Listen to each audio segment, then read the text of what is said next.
Wonderful. Well, good afternoon. I want to extend a warm welcome to everyone joining us today from the Smith College community and to those family and friends who are joining us from much farther afield. My name is Ellie Mons, and I am the director of the Health Profession Advising Program at Smith.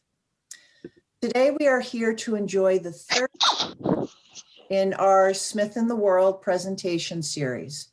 Smith in the World is an annual conference that is normally held on campus each fall. So clearly today we are in its new virtual incarnation. Smith in the World is sponsored by the Lazarus Center for Career Development, the Provost's Office, and the Committee on Academic Priorities. This is a wonderful event where we come together to share in and celebrate the personal, intellectual, and professional growth that Smith students realize through experiential learning opportunities. For example, students undertake internships, conduct scientific research, or study abroad, among other things. This year, because of the pandemic, many of the opportunities our students secured had to pivot from being in their usual on-site environments to being remote. Of course, this fact presented many challenges, but also many opportunities for our students to demonstrate their determination, their resilience, and their creativity. But of course, we would expect nothing less because they are Smithies after all. With that, I'm very pleased to introduce you to our three panelists. They represent different areas je suis trop contente. Elle parle des femmes dans la... of science, technology, engineering, and mathematics. First, we have Rocio Jaime, class of 2021. Next is Natalie Baillargeon, also the class of 2021. And finally, we have Jenny Huo, class of 2020. Before we begin, I'd like to remind the audience once again to please keep your microphones muted during the presentations, but you can keep your video on. We will have our three panelists speak first, and then we will take questions from the audience after they have all finished. You are welcome to type your questions into the chat box at any point during the presentations, and my colleague and event co-pilot today, Kate Traskos, and I will monitor those for the question and answer session. So without further ado, I will turn the Zoom podium over to Rocio. Thank you and enjoy. If you're trying to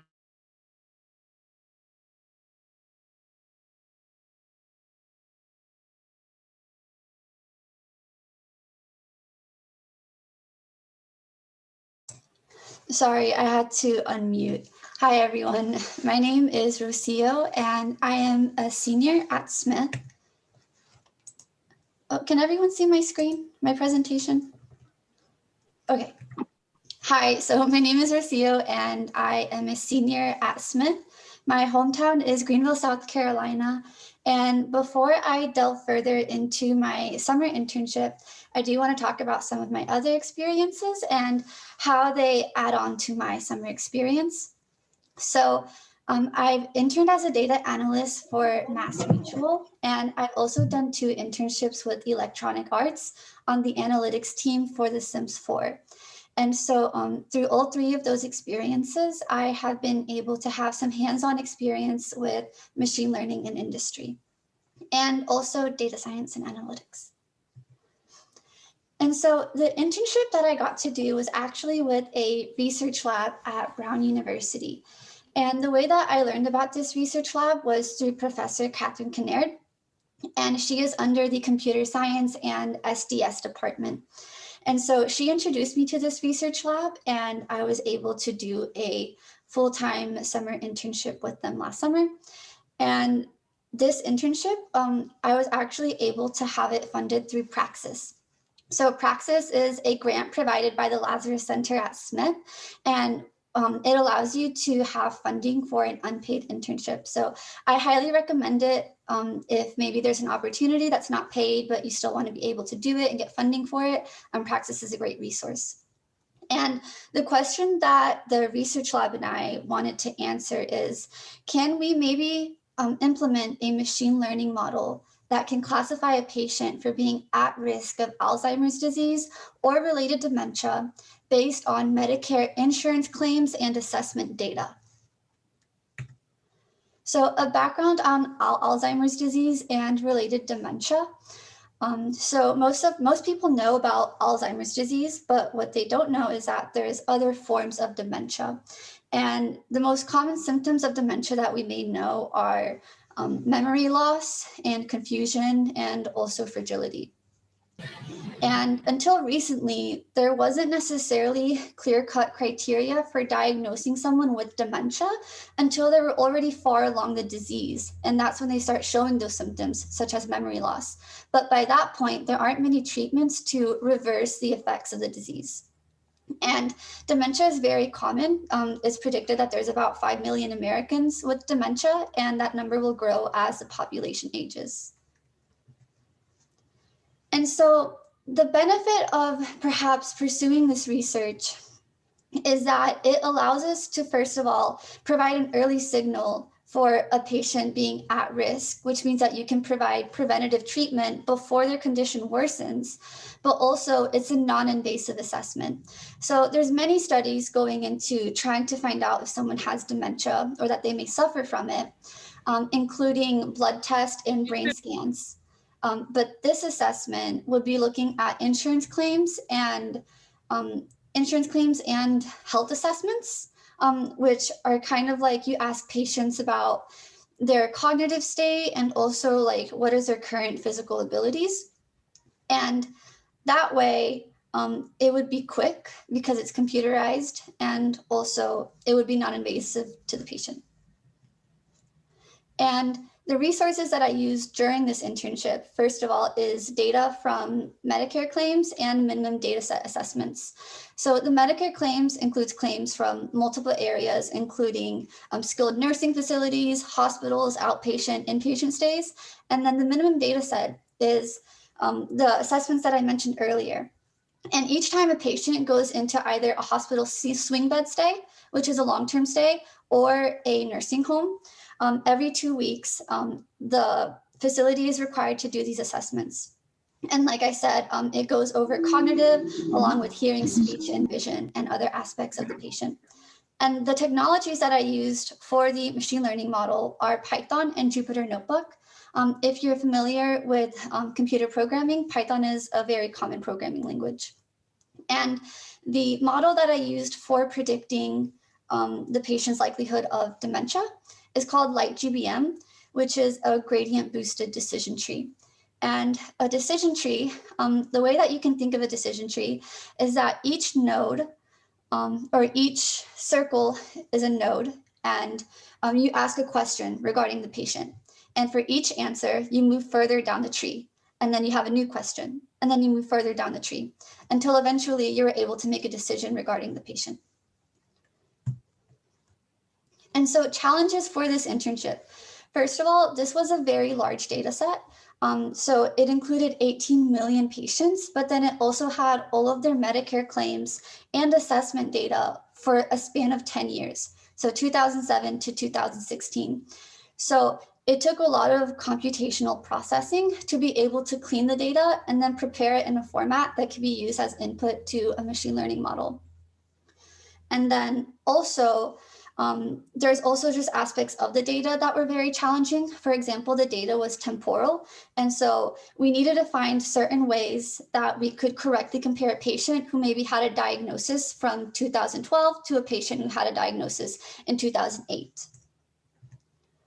And this is an example, this is just a snippet of the Medicare health assessments.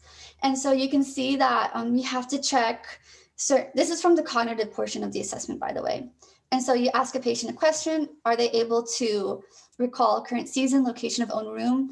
And then there's also different criteria for the patient. And so this data from the health assessments needed to be reformatted in a way that a machine learning model could maybe perform regression on the patient's data. And then my final thoughts for this project is that it's really beneficial to get to know your professors. I didn't necessarily go up to Captain Kinnaird and say, hey, do you have research? But because I was building a relationship with her and I asked her to be my advisor, she had this opportunity and she presented it to me, which I'm super grateful for. And there's a lot of stories of Smith students who get to know their professors and then they just learn about these opportunities. And also I learned a bit about resilience. Before this internship, I didn't have much experience working remotely, but I was able to adapt. And then also, this is a principle that I've experienced through not just this project, but also my past internships at MassMutual and EA. And is that like, as you become like intimate with data, you kind of learn a lot about your subject matter. So I didn't really have any experience in healthcare before this internship, but because I was working with the claims data and with the assessment data, I was able to learn a lot about how insurance claims are made and also the bajillion different diagnoses that can fall under one condition. And then moving forward from here, I am planning to rejoin electronic arts on the analytics team to continue working on the Sims 4. I really enjoyed that past internship, and that's what I have planned for when I graduate. Thank you. Wonderful. Thank you, Rocio. Again, I invite the audience to add any questions into the chat box, and we will look at those at the end of the presentation. Up next is Natalie. If you'd go ahead and share your screen. Sure thing.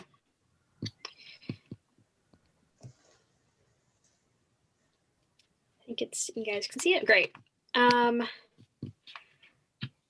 So I'm Natalie Baillargeon. I'm a senior and I'm studying environmental science and policy at Smith.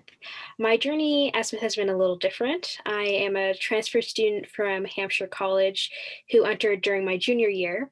Smith's environmental and science policy major was perfect for me because of its interdisciplinary nature. It made it easy to transfer over my created concentration or major from Hampshire to Smith. In my studies, I'm interested in bridging my interest in how our warming climate is changing ecosystems to my passion of pushing for science-based climate policy to mitigate and adapt to climate change. And the major has allowed me to do that.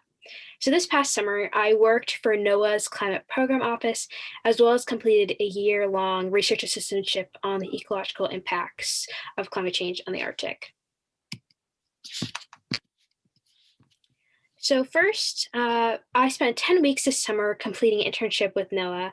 I got into this internship due to NOAA's Ernst F. Pauling Scholarship Program, a program that you can apply to around January of your second year, and they provide funding for any internship at a NOAA facility during the summer between your junior and senior year.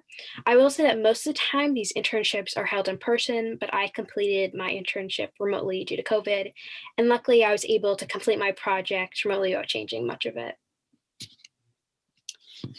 So I worked in the Modeling, Analysis, Prediction, and Projection, or MAP division of the Climate Program Office, which is a grant program that funds climate research. In 2011, MAP created the task force model for organizing funded scientists. In this model, scientists, after they receive funding, organized based on topics such as drought or marine ecosystems. A lead scientist is selected, and the task force usually runs for about 3 years, functioning almost entirely remotely. The purpose generally is to create large-scale initiatives like group projects, form community, and provide leadership opportunities for funded scientists. The goal of my project was to review this model as it's in its 10th anniversary this year, and to see what the successes and challenges were of it. To do this, I completed various different methods such as literary reviews, data analysis, and interviewing and surveying scientists. Some of the questions I was able to answer were how many scientists participated in multiple task forces, what was the impact of publications through their citation count, and how did scientists feel about the model. And this diagram is one that I created, and it shows that overall many scientists felt they had a positive experience, with 5 being ranked the highest. at the end, I came up with a list of recommendations for MAP, and many of them they've already started to incorporate. Some of them included making the objectives about the program more clear, because sometimes scientists felt confused about the outcome of what the task force should be. Another was to provide funding for in-person meetings when allowed with COVID. Like I said, the task forces mostly function via email and video conference, but many scientists felt having one in-person meeting at a conference or elsewhere would help build connection and community more. Another was to provide funding for publication fees for group papers. Group papers are a really easy way to encourage collaborative research, which can help produce more novel climate science research. And the last was to create a tips and tricks sheet for new lead scientists so they can learn what makes a successful task force. And it was pretty often seen that a really successful task force had a very strong leadership and community organized through that leader. The other thing I did this summer was I completed a research assistantship. So this came as a result of a summer program that I participated in the summer of 2018 and 2019. I participated in the Polaris Project, which is sponsored by the Woodwell Climate Research Center, and Polaris takes students to the Arctic to study impacts of climate change and create their own independent research project. And it was after doing this that one of the scientists involved in the program asked me to complete this work, and it was completely remote even prior to COVID. And I started this in the summer of 2019 and finished this summer. So I'm interested in studying the Arctic because it is experiencing some of the most dramatic warming as a result of climate change, and therefore seeing the impacts of that today. The goal of this project was to analyze all the experimental warming studies in the Arctic tundra, and this kind of serves as a proxy to how climate warming will affect these ecosystems. And we wanted to understand how warming will influence ecosystem function across different types of tundra, so dry tundra, wetland tundra, like that. My work in this was collecting all papers that did this kind of experimenting, taking and collecting data, thousands of data points from those papers, and then organizing them in a spreadsheet and making sure everything was neat. So at the end, I collected about 5,000 data points. And this paper was recently completed this fall and submitted for publication and is currently in review. And very generally, the results show that the ecological impacts not only vary by tundra habitat, but as season as well. And this is significant because this will influence how different variables like biomass or carbon emissions are modeled in large-scale models that include the tundra habitat. And this figure is an example of that. So on the y-axis, it shows different types of tundra habitats, and the x is the warming effect. And this plot is looking at different types of biomass, so above ground, which is like different types of vegetation, and below ground, which are roots. And you can see that the impact, the warming effect differs across these different habitats. So takeaways. So these two experiences were pretty different, but they not only strengthened my skills working remotely, but my ability to gain new skill sets on the job at the time. I also like to say that it allowed me to utilize different perspectives and backgrounds in analyzing the climate change, and which I think is important in building a kind of interdisciplinary toolbox.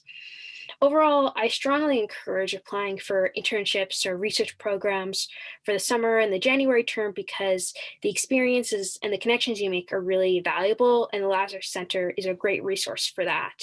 I even encourage you to apply for experiences you think you'll get because there's a good chance you will, and are things you can't imagine doing. Like before college, I could never imagine that I'd be studying the Arctic. Finally, I just want to acknowledge my funding sources, mentors, and supervisors, particularly Dan Barry at NOAA and Sita Sisla and Grace Pohl at California Polytechnical School, as well as all the scientists that have offered their time and data for these projects.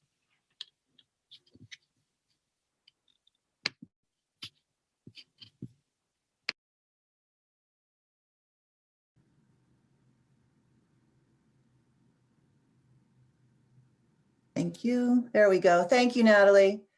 I'll just remind our audience again, if you have any questions you would like us to give our panelists, please enter them in the chat box at the lower part of your screen. And do keep your microphones on mute. Okay, Jenny, it is over to you. Alrighty, let's see.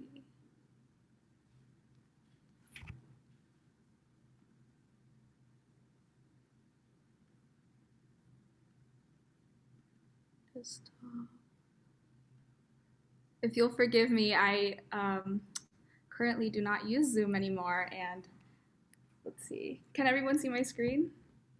Okay. So, hi everyone. It's so nice to be among Smithies again. My name is Jenny. I'm a 2020 grad, and today I will be giving an intro on a previous research project that I worked on that had to do with modulating neutrophils in sepsis, and how I was able to use Praxis this summer to accomplish some of my research goals. So, one of my goals in 2019 was to apply my biochemistry background to research in humans, which was something that I had done over the summer and really enjoyed doing.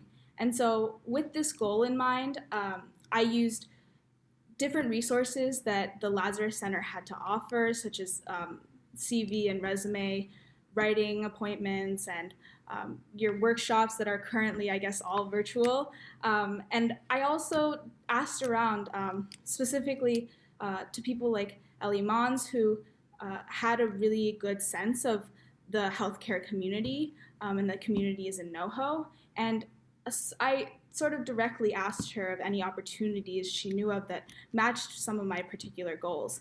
And so given all this information, I started applying to different places and reaching out to PIs or mentors in the research labs that had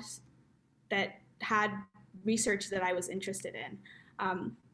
And so in the end, I ended up becoming a research associate at Bay State Medical Center, which in many ways has led me to my current position as a Cancer Research Training Award postbac fellow at the NCI, which is a part of the National Institutes of Health. So I just wanted to include a little bit about why you should be interested in STEM praxis. On the right, I've included some images of memories I've had while using praxis. And so firstly, I think it's available to all Smithies. And I think one of the biggest reasons is that you can take advantage of opportunities that would otherwise be unpaid. And I think specifically for me, in doing so, I found that you can chase many different competitive opportunities and perhaps take some risks that you weren't, I guess, able to do without praxis. And for me, that was really, really sort of a game changer, and has sort of led to a lot of the success that I have been given. So as you might have caught on, when COVID first hit, I was already working in the lab, and we were just beginning to start a clinical trial. A lot of effort went into developing the surveys to issue to the patients. And so on the right were my two moods. And so I guess on one hand, I was sad to leave this project and the strides that we had accomplished just from the bench work perspective. But on the other hand, I think it was really clarifying for me in the sense of that I felt that it was something that I wanted to do for the rest of my life, and the fact that I had that I grasped it so eagerly and so hard made it really hard to let go. But I think it was clarifying in that sense. So I was sort of happy and I was sort of sad. So basically what we did when I went home was we wanted to try to hone in on our project and figure out some of the mechanisms that we had not really thought about when we were doing our bench work, and we wanted to get more specific information from the community. So if you are familiar with the scientific library and all of the resources, all of the publications are sort of laid out on a database. And what that really gives you is the chance to see so many other people's area of interest and their sort of publications that match your interests as well. So what I did initially was I generated a really large list of potential abstracts.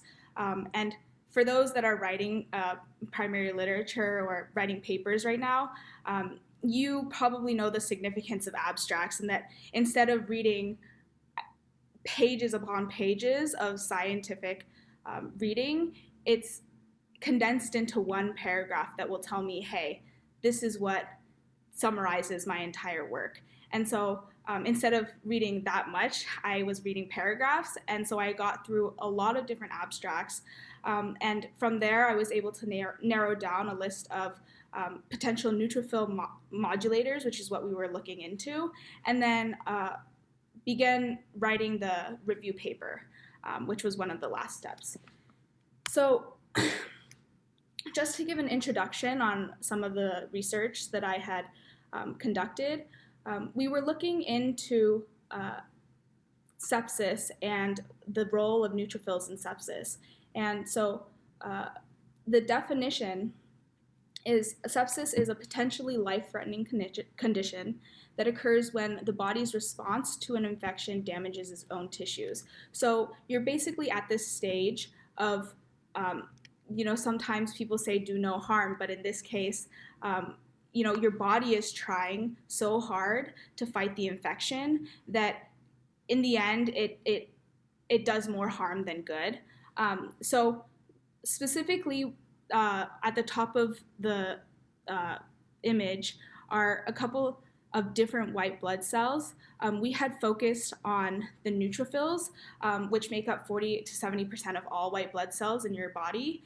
And the specific role of neutrophils are sort of to kill the microorganisms or the lipopolysaccharides or whatever is at the site of infection to contain it. But then once this system is overwhelmed by all of these mechanisms, all of these different cells gathering together, this causes something called a cytokine storm, which we all may be familiar with in the news these days. People talk about COVID patients having these, being overwhelmed, getting the cytokine storm, getting septic. So this was actually kind of directly related to my research.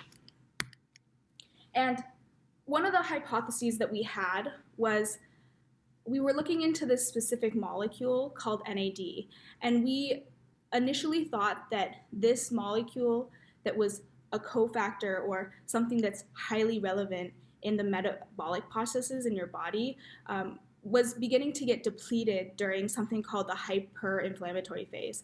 So initially, the hyperinflammatory phase is kind of considered a good phase for your body to be in. You're revving up your body's metabolic processes using a cycle called glycolysis, which some of you may be familiar with if you're taking cell bio or biochemistry. It's a good process and it generates lots of energy.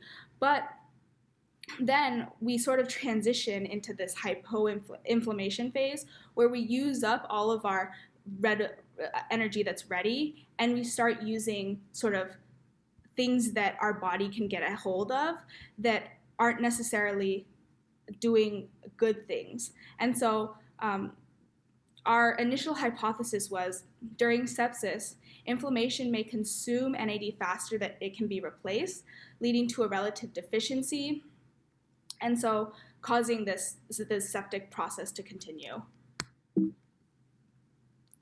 So I had basically 3 different large research components that I was looking at. These are going to be considered subtopics in my review paper.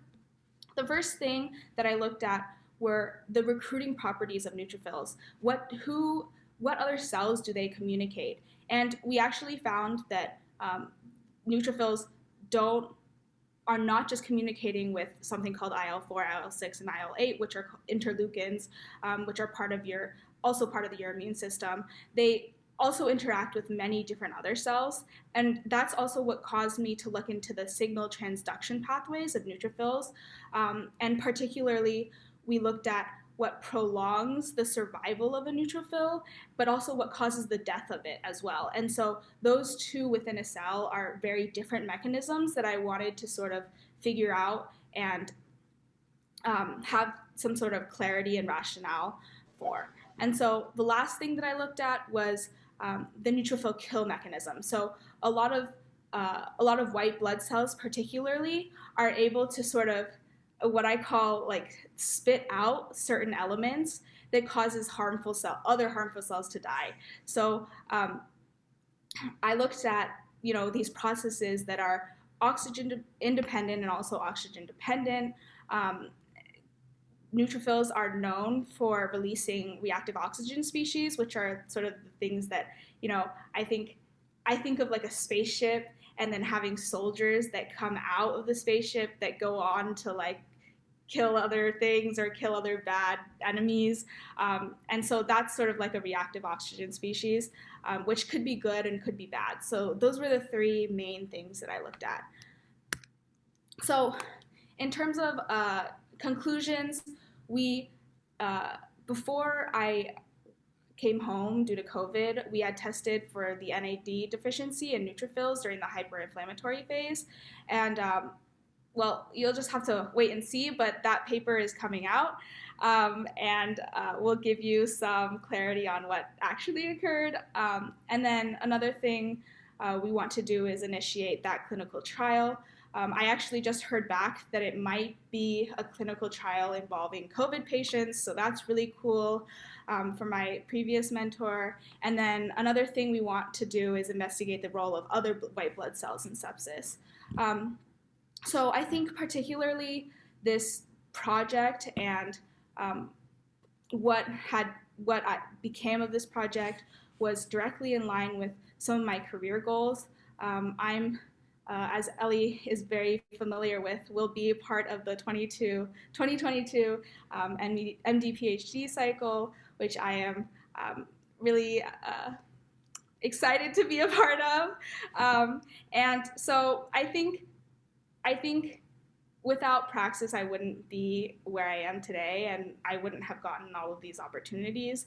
So I would really, really strongly recommend using it if you have the opportunity to at Smith. And lastly, I'd just like to thank all these people, the entire staff at the Lazarus Center. I have probably met every single one of you at some point of my career, and Ellie, as well as my biochemistry advisor, Betsy Jameson, and all my research mentors that have led me to where I am today. So thank you, everyone. Super. Thank you, Jenny. It's going to be a great year. Okay, thank you. Okay, Kate, do you want to kick off some questions? I also have an email with some questions here, but I'll let you start. Absolutely, thanks. The first question we have is for Rocio. And the question is, how did you prevent or account for bias when you were questioning your patients? Yes. So we actually did not perform the assessments ourselves. Those assessments are performed at the facilities where the patients are staying. So we've never had direct contact with the patients, but rather we have all of their data. And it was a factor that we did have to consider when performing this analysis, is that because these assessments are performed by people, they could be prone to bias. And I think a primary example is that minorities, especially people of color, they could suffer from dementia, but there's been studies showing that like in healthcare, people of color tend to be dismissed for their conditions. So we have an overwhelming proportion of patients who did eventually get a diagnosis. Most of them were white. And so we do have that chance for error because the assessments are done by people. Great, thank you, Rocio. I've got a question for Natalie. Sarah is asking, I'm super intrigued by your research topic. Could you emphasize on what research methods you used for your data collection? Sure. I think this is referencing the NOAA internship, but Sarah, correct me if I'm wrong. For that, I think the first thing I did was I kind of just threw myself into the MAP or task force program. So I looked through their website, I read tons of different reports about things they did just to get a sense of what the program was like. And then a big thing I did was I contacted all the lead scientists from all the task forces and I interviewed them for about 30 minutes and transcribed the interviews. Another thing I did was for the 2 task forces that were ending this year, I put out a survey and got some more quantitative results from them, asking them to rank different things about the task forces as well as give some more descriptive answers. And then I did kind of some data analysis on the grants and the task forces themselves, so looking at citations, so how cited were the publications, as well as looking at participants, who was participating in task forces, how often were people participating. Great, thank you. Kate, go ahead. Sure. It looks like there is a general question for all of our panelists. So whoever wants to jump in first. As you approach a new topic that you may not be very familiar with, how do you dissect this complicated information that you're getting from your literature review and articles, especially vocabulary that might be difficult? What's your process?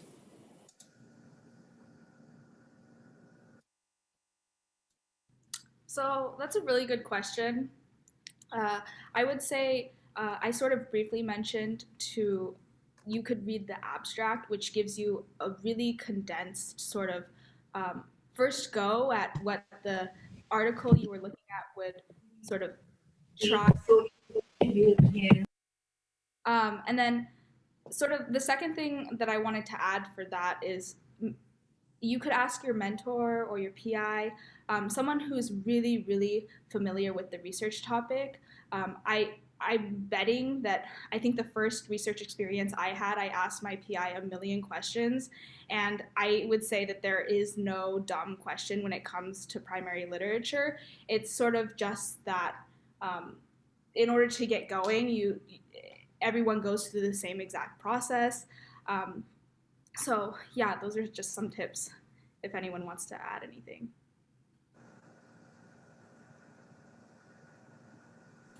I'd have to agree.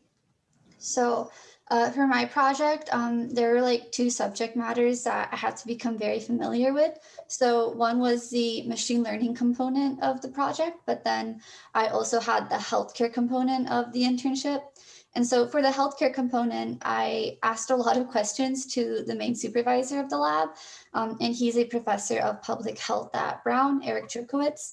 And so he answered a lot of my questions about Medicare and the assessments, and also like his specialty is, I forgot the word, but it's the word that refers to old people. Geriatrics. Geriatrics, yes. And so he was able to answer a lot of my questions about that whenever that would show up in papers. And then for the machine learning component, luckily because of my major, I was already exposed to many of the topics that I was working with, but also computer science, statistics, machine learning in general is like growing like crazy. And there's many free resources online that go over the topics that I needed to be familiar with. Natalie, do you want to add anything to that? I agree with everything that was said. It's really important to ask questions and not be afraid to ask them. I think that's just one thing I want to emphasize, because sometimes you kind of go into things and you're like, oh, I should know these things, but it's okay, you don't. And everyone else probably doesn't know the question either. Okay. All right. I have a question from Jennifer that I think is general for the 3 of you. this is a little more Smith related, but can you describe a little bit the relationship, the working relationship between students and faculty in your classes?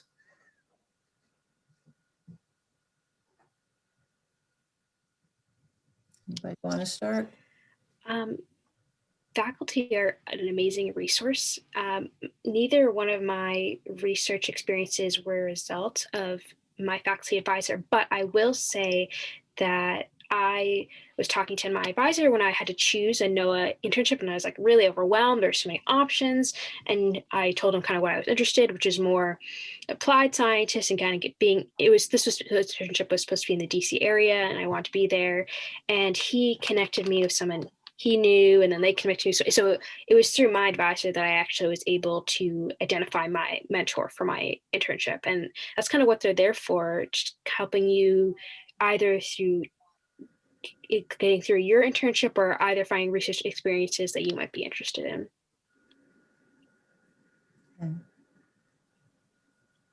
Rocio or Jenny? In my experience, I've had really good experiences with the faculty here, and at least, and the great thing that I can say about Smith is that like the faculty members, your professors, they want to see you succeed, and everyone, was an undergrad student at some point, so there's no question that's too stupid. Even though because I've definitely had like moments where I'm like, should I ask this? But I've heard a phrase and it's like, you can only be dumb once. So don't be afraid to just reach out to faculty and ask them about any questions you have. Okay. And Jenny, some thoughts? So I would say my research experience was very unique because initially I had to think about traveling to Bay State and whether I could devote that much time, especially while I was still a student at Smith.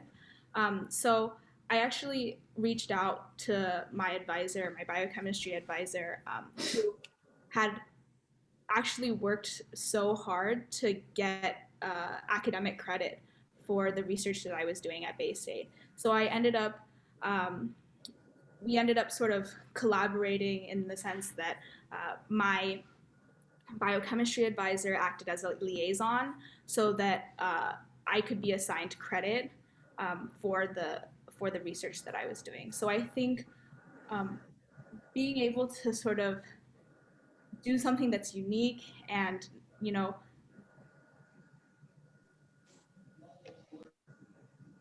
Oops, you're muted. Can you come back on? Hello? Yeah, you're okay. Go ahead. But yeah, just forging that path.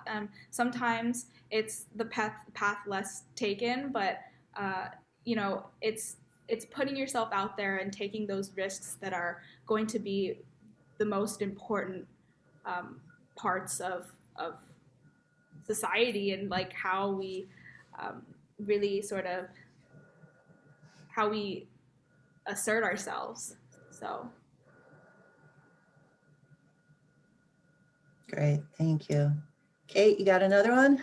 Sure. There's a follow-up question, Jenny, about how you made the decision to want to pursue an MD, PhD. Oh boy. Yeah, no, that's a really good question. So I will say yesterday I had a meeting. It was a Q&A with the NIH director, Dr. Francis Collins, and he was actually asked this very same question. He has an MD, PhD. He decided to do a PhD first before doing an MD. His PhD was in quantum mechanics, and then he decided he wanted to go to med school. And then after med school, he decided to do research in molecular biology and ended up never really using his PhD in quantum. But I will sort of take sort of what he said, and I think for me it was about the training, and you'll talk to so many different people in your life. Some of them will be MDs, some of them will be PhDs, some of them will be ND PhDs, and they'll always have a reason for why they chose their specific program. And I think for me, it was that I couldn't live without the research and I couldn't live without the clinical experience, and I needed both of them. So yes, I think it is, a rigorous path. I think it's double the amount of training time and double the amount of basically everything. It cuts into your sort of 20s, your roaring, or I guess it's called roaring 30s, but it cuts into your 20s. So I guess, you got to make the best of your 30s. But I think it's about really sitting down and thinking about what you want your future career to look like and how much training you're willing to put into that. Great, thank you. Yeah.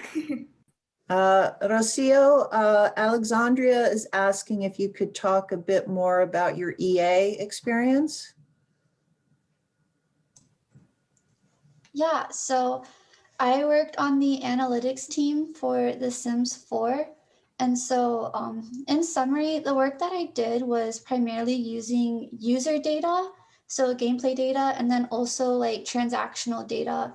And we had there's multiple projects that the team works on. So I guess an example of a project is called a churn model. And so it was kind of similar to this project that we had for the healthcare that I did. And so basically using player game data, right? So like the amount of time they spend in game, what features of the game are they playing with? Can we predict if they're likely to become an inactive user? And we have a lot of projects that are similar to that. And that work is a combination of like data science and computer science. So there's a large data analytics component, but then also writing programs to automate those processes. Okay, great. Kate, why don't you go ahead? Sure. Could you talk a little bit about, I think this is for everyone, your research experiences as freshmen and stepping into the world of academic research? Should we initially consider working as a research participant with faculty and students to gain firsthand exposure? So how do you step into this world?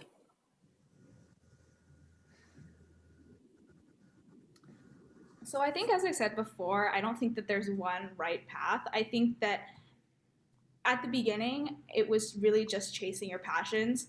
I think a lot of faculty don't necessarily want you to be there and say, okay, like, I want to be in your lab, but I don't really have a reason. I just want to be there. A lot of them will ask you, what made you want to join my lab? Why are you interested in this research? And I think that if you're able to make some sort of unique correlation to what's happening in your life or what you're passionate about, I think that that will serve as a good first step. I think it's mainly, be sort of proactive in trying to search for what you're looking for and what your needs are, because I think that very often we're trying to appease others and trying to say, okay, like, my friend just joined this research lab and I want to do this research. But I think just keep in mind on what you want to do, which direction you are really interested in. So.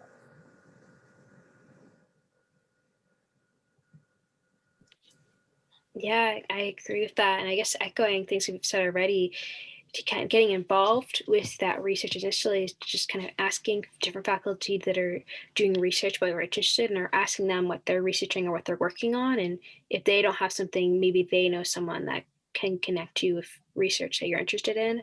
And my first research experience as a first year, and I will say it's like very overwhelming and you kind of feel like, oh, I don't know enough, but it's just kind of diving deep. But it was doing a kind of a group independent study or special studies on the ecological impacts of utility solar panels. So it was kind of just like working with friends, doing field work. It was really fun, but I also learned a lot about what research is like in ecology.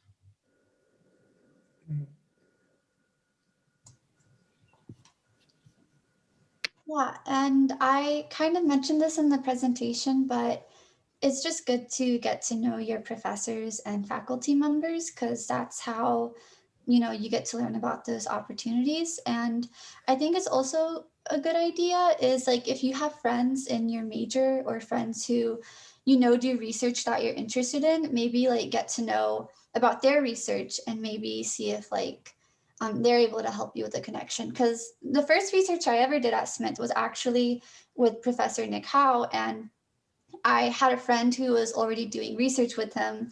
And so like I knew what kind of research he was doing, and I thought that my friend's work was interesting. And so that's how I was able to kind of get my foot in the door.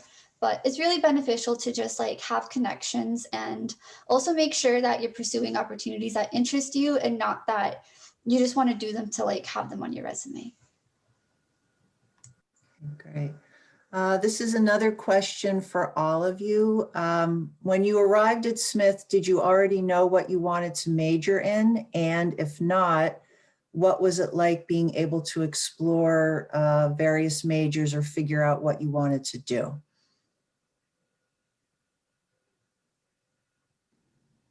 So I think it was the first year I was taking physics, and my physics professor had a list of the intended major that we wanted to be when we first applied to Smith.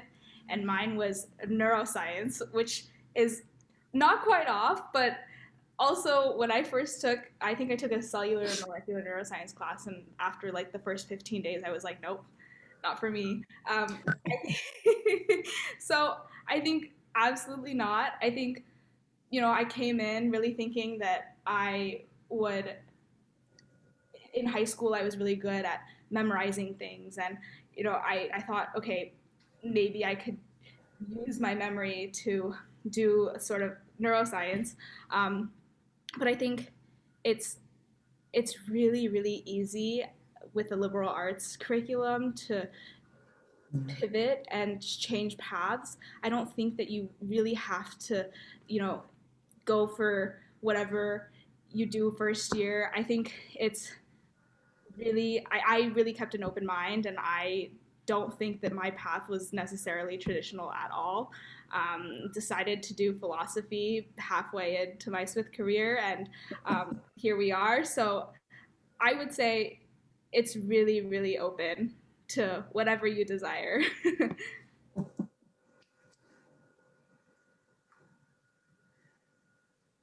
And Natalie or Rocio, please chime in. I knew. I went into Smith, and I think I was like torn between SDS, statistical and data sciences, and computer science. I ended up majoring in computer science, but as you can see from like my industry experience, like I still do data science work, and like that's just my like case, but a lot of people do pivot. And I wish I could like have like the story like, oh, like I really thought I wanted to do this, but I found my new passion. But like, no, it was pretty consistent. I knew that I wanted to pursue tech and code and math. Nice. Natalie? I touched on this a little bit in my presentation, but coming to Smith, I knew due to me being a junior, but when I was a first year, I always knew that I wanted to do something with the environment and climate change, but I was kind of always on this, like, do I want to be a full ecologist or a scientist? Do I want to be someone that's working in policy? And I think I'm, kind of in that, figuring out where exactly I am on that spectrum, but I definitely have found kind of some placement in kind of ecological based, climate based policy is kind of where I'm at right now. Okay, Kate, do we have another question? I guess one other one would be, how does your work now look different from what you were expecting when you first started college?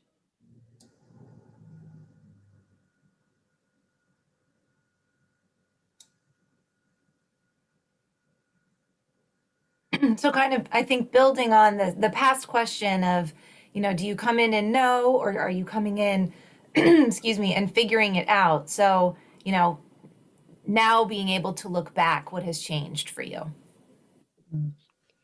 I think the thing that has changed the most for me is my confidence. I kind of coming into college, I was like very uncertain, especially about my scientific abilities. But I think that's the major difference is my confidence, my scientific confidence. And I think you gain that just through your studies and learning and being around other people who are learning this science and different skill sets. I definitely have to agree. I think what's changed is like not necessarily the work, but just like my confidence. I remember being like really intimidated my first year and feeling overwhelmed at times in my courses. And now those concepts feel really intuitive for me. And it's not necessarily that like my brain has changed, but rather that, it's just like things take time. And I also learned how to study better for sure. Yes. I think that the transition from high school to college, especially like depending on like where you went to high school, like I went to high school in South Carolina and it's just a very different culture. And so, learning how to study, how to function at Smith, and then like applying that has really helped me grow and learn better. Okay, and Jenny, I think we'll give you the final word. Awesome. So initially, I really wanted to get clinical experience. I wasn't really that interested in research.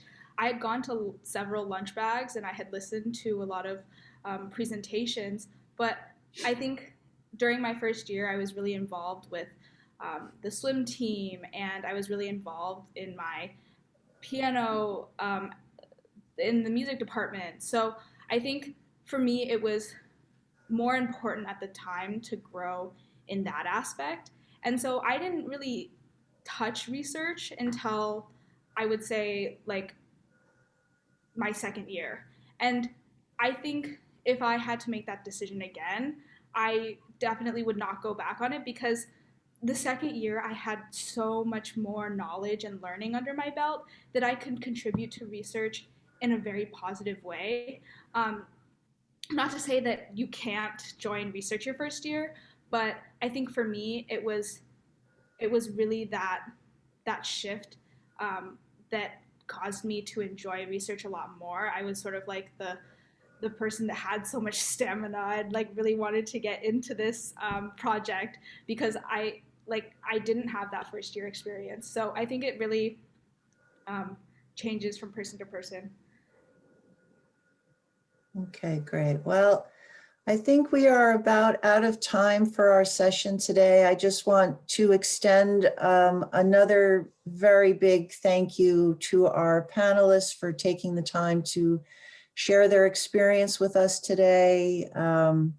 Great work, and we wish you all the best on your next steps heading out into the world. And thank you everyone for joining us today. We appreciate your participation and hanging out with us today in Smith in the World. So best of health and all of you take care. Thanks.